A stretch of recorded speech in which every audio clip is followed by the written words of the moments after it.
Welcome. I'm Danny Winder, Director of the Vanderbilt Center for Addiction Research, and the following is a conversation between myself, Dr. Erin Calipari, an assistant professor in VCAR, and musician Langhorne Slim. VCAR is an integrated neuroscience-based addiction research center with three goals. One, to develop key insights into the mechanisms underlying the development of alcohol and substance use disorders. Two, to translate these discoveries into new treatment and prevention opportunities. And three, to engage with the public to increase understanding of this problem and destigmatize discussion of addiction. We were excited to have the opportunity to speak with Langhorne Slim. This year, Langhorne released a wonderful album, Strawberry Mansions, where many of the songs focus on aspects of the pandemic and mental health. Langhorne has been open about his sobriety and the unique experience and challenges we've undergone this past year, and it was a pleasure to chat with him. We're really interested in the sort of unique story you've been talking about in recent interviews with your album. Yeah.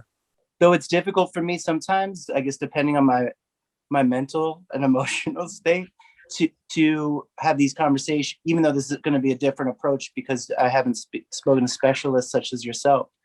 It's interesting to put a record out like this and then to promote it and be discussing these things day after day. With you guys, when this came up, I'm particularly interested. I almost feel like it's a duty of mine and an honor, though it's not always easy, and sometimes it is easy, to discuss these things because I know that there are many out there who suffer with things that I've suffered with my whole life. But I'm also interested in what you guys do to see if maybe it will help me in some way. You're catching me in a time in my life where I'm very, very interested in how the brain works and how my brain works and how to develop a lighter step, some more graceful dance moves, to deal with some of the feelings and the emotions that I have sought exterior drugs, alcohol, and I could go on. Could you speak us about the intersection of the pandemic and sobriety and creativity? Well, where to begin? Well, I got sober in Nashville about 7.5 years ago, and I did that on my own, more or less, sort of locked myself in a room, had certainly a dependency on booze and various drugs for a long time prior to that. And enough of the stuff had hit the fan where it was time to take that plunge, which I did. But I did it without connecting with any kind of a 12-step group or community that aims to live a sober, spiritually expansive, if you will, sort of life. And so anxiety and depression, but anxiety's been a struggle for me for as long as I can remember. And if I were to theorize, I would say that is a big part of why I did develop drinking and drug habits, was to medicate, self-medicate. So there's a lot of different elements that kind of came together with a new beginning of healing and starting to recognize myself again, starting to regain my sense of humor and my smile. That music started to come back. I don't think that the music ever dies or the creativity. I think it's just everything's energy. And I can numb that energy or sort of block that source. But it's a really healthy approach though, right? I think a lot of people, the silent time alone brings up kind of having to deal with issues, and being able to sit there and kind of, use that time to deal with them in a healthy way and like have an outlet through music is such a kind of cool way to kind of channel that energy. Do you have advice for how people can kind of take a similar strategy to do that in a time where you actually get a chance to slow down? I feel like if I were to give advice, I would be lying a little bit. I'd be dishonest. The most real I can be about it is that it only came about for me because I was so desperate to not die. We all put on masks and costumes, of course, every single day. I felt like I had so many on that I truly didn't recognize myself. I could go through some of the social motions. If I had a concert, I know my songs well enough that I could play them, but I was numb to the source, to the reason that I think we're here. I was numb to connection, to true connection.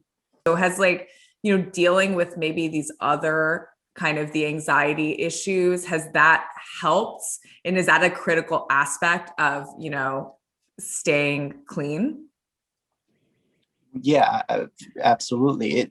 The anxiety issue, and because I hadn't learned anything in the few years that I was sober, that's what led me to relapse. When it gets bad, and it doesn't get as bad for me, when I'm sober, it's not as often that I feel so spun out. It's not every gust of wind that I just, can rock me, but it still is a lot more often than I would like. And when it's bad, because those are the behaviors that I've gone to my whole life, essentially, I want something to make me feel better as quickly as possible. Do you have some sort of feeling about whether, sobriety enhanced your output, or did your output enhance your sobriety, or kind of a chicken and egg kind of thing? But the chicken and egg kind of thing. I think that the drugs that I was taking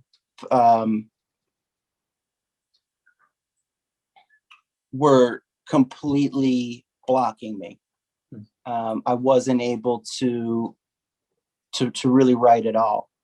And I just got into that vicious cycle where it's like, well, if I take more, I'll be able to. But of course that's the madness that can happen in one's mind. When I got clean, I think that I don't know how it works. I would be lying to even try to pretend that I know how songs really happen.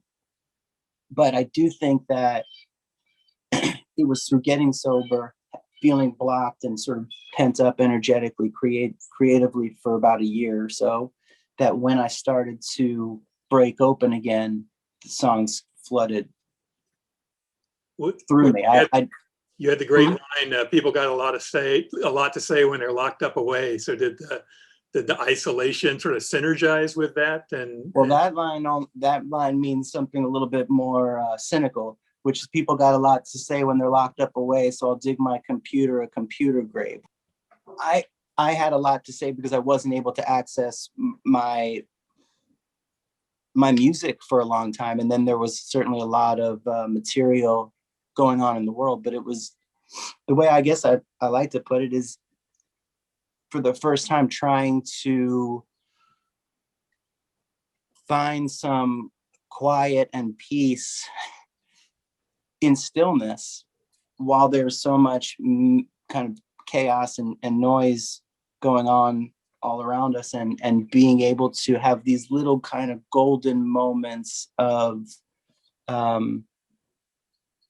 feeling okay amidst it all. And I think that was just healing from and coming back to myself from being lost for a long time. So this is going to be a semi self-serving question, because I do a lot of stuff online and I find it to be very, I don't know, it's like you're being seen through this lens, right? Where everyone has an opinion of you. So how does, you're going through all of this, but in the public eye, and people, more than ever now, people have access almost directly to you, right? Through Twitter, Instagram, all of this stuff. And I think, people are starting to see this even in kids, right? Is that, you never have a break from how people are viewing you. And we think so much about how our, state of being is viewed by the world. How does, obviously you've done a great job of navigating this and figuring out who you are independent of how the world sees you. But how does that fit in with sobriety and music and a stage where kind of you're just being judged every day? And I'm sure not every opinion is positive, but how have you learned to deal with that? Even the positive ones feel weird at times. Yeah. But does that Easier said than done, my friend. It's learning learning that you can't please them all. At this point, I'm good with what I'm doing, whether or not it sells a bunch of records or how people view it. It feels for me about as honest as I could be with myself. The songs were really written for myself. I wasn't trying to write a record. I had no idea that there would be a record. I just was amazed that songs kept showing up as quickly as they did. So I think because it's almost like musical journal entries in a way, that it's, if somebody doesn't like it, they just don't like it. But I don't know that I feel at this point that it's a real reflection on how well I did. I just did this for myself and then was fortunate enough to be able to share it.